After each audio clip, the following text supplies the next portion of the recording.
Standard 7 Hindi workbook पुनरावर्तन 2 semester 2।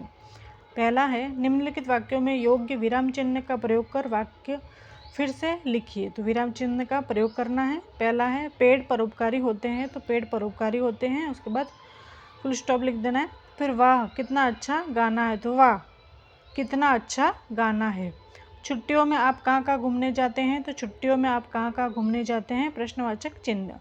चौथा है गांधी जी को हम महात्मा कहते हैं, तो गांधी जी को हम महात्मा कहते हैं, महात्मा कहते हैं। आगे है 5 नंबर कि वह पढ़ने में अच्छा है, खेलकूद में भी अव्वल है। तो वह पढ़ने में अच्छा है, कोमा, और खेलकूद में भी अव्वल है। जय जवान जय किसान लाल बहादुर शास्त्री ने कहा था, तो जय जवान जय किसान ये नारा है, तो लाल बहादुर शास्त्री ने कहा था। दशरथ राजा के 4 पुत्र थे, राम लक्ष्मण भरत और शत्रुघ्न। तो दशरथ राजा के 4 पुत्र थे, राम कोमा लक्ष्मण कोमा भरत और शत्रुघ्न। 8वां है आशीष दिन रात मेहनत करता है, तो आशीष दिन और रात मेहनत करता है। आगे है दूसरा प्रश्न, निम्नलिखित शब्दों को उचित क्रम में रखकर अर्थपूर्ण वाक्य बनाइए। अर्थपूर्ण वाक्य बनाना है यहाँ पे। है का गुजरात पावागढ़ गौरव, तो पावागढ़ गुजरात का गौरव है। उपयोगी पेड़ में मानव जीवन है, तो मानव जीवन में ही पेड़ उपयोगी है।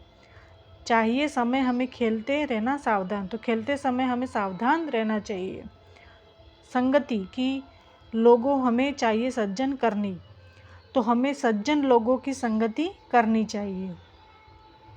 आगे है 5वां अच्छी अपनी हमेशा बात योग्य चीज़ वस्तुएं हैं जगह रखना, तो हमेशा अपनी चीज़ वस्तुएं योग्य जगह रखना अच्छी बात है। उसके बाद है तीसरा प्रश्न कि निम्नलिखित परिच्छेद का मातृभाषा में अनुवाद कीजिए। तो सारी स्थिति स्पष्ट थी। प्रजापति ने कहा देवता ही श्रेष्ठ हैं, जानते हो क्यों? इसलिए कि इन्होंने सहकार की भावना से काम किया है। खुद भी खाओ और दूसरों को भी खिलाओ, जियो और जीने दो, वह भी इनकी विशेषता है। इन्होंने बुद्धि से काम लिया, सूझबूझ दिखाई, वे आमने सामने बैठ गए, एक दूसरे के मुंह में लड्डू देते रहे, थोड़ी देर में थाल साफ कर दिया। तो इसको अपनी मातृभाषा में अनुवाद करना है, तो हम इंग्लिश में करेंगे। The whole situation was clear.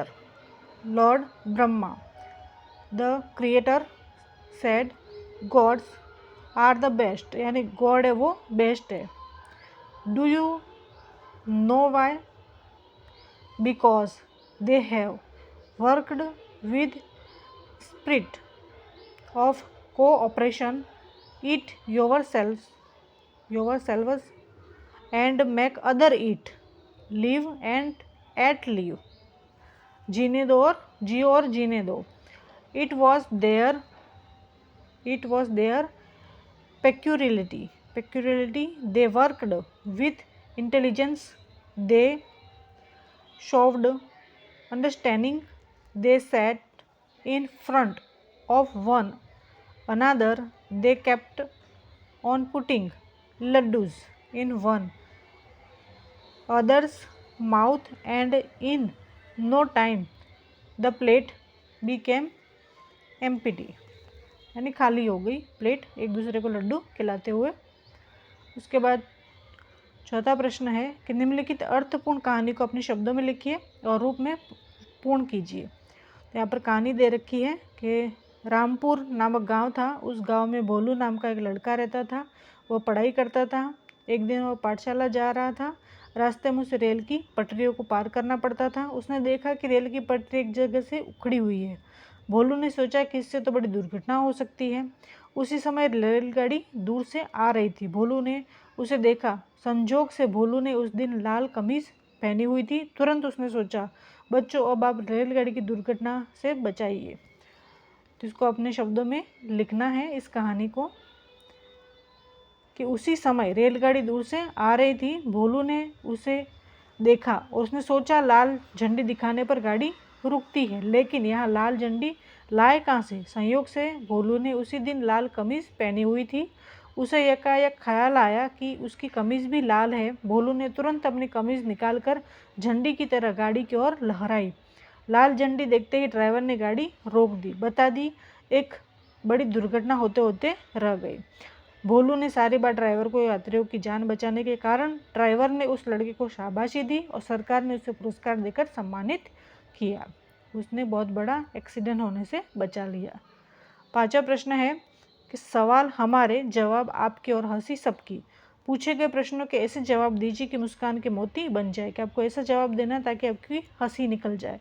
पहला है सूर्य न निकले तो क्या होगा। तो पहला, बिजली, सूर्य न निकले तो बिजली का बिल ज़्यादा आएगा और सोने के लिए अधिक समय मिलेगा।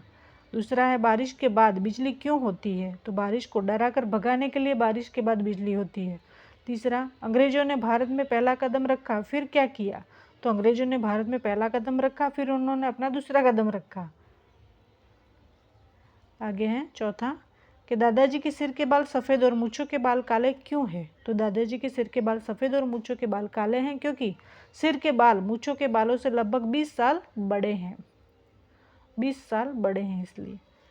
आगे हैं 6 नंबर, निम्नलिखित विधानों का काल पहचान कर बॉक्स में लिखिए। काल पहचानना है। बाग में कोयल बोलती है। बोलती है तो वर्तमान काल आएगा। धारा ने अपना गृह कार्य पूर्ण कर लिया उसने, तो भूतकाल आएगा।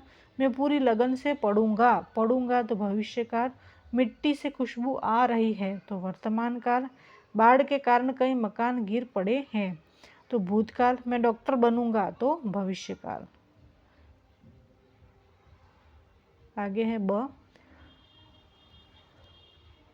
निम्नलिखित शब्दों के उदाहरण के अनुसार वर्तमान काल, भूतकाल और भविष्यकाल का एक एक वाक्य बनाइए। जैसे उदाहरण यहाँ पे दे रखा है, पढ़ना का तीनों काल में किया है। वर्तमान काल में मैं पढ़ता हूँ, भूतकाल में मैं पढ़ता था और भविष्य काल में मैं पढ़ूंगा। वैसे ही खेलने का करना है। वर्तमान काल में मैं खेलता हूँ, भूतकाल में मैं खेलता था और भविष्य काल में मैं खेलूंगा। उसके आगे बाद है लिखना वर्तमान काल में मैं लिखता हूँ, भूतकाल में मैं लिखता था और भविष्य काल में मैं लिखूंगा। दौड़ना में वर्तमान काल में मैं दौड़ता हूँ, भूतकाल में मैं दौड़ता था और भविष्य काल में मैं दौड़ूंगा। इस तरह से आपको करना है।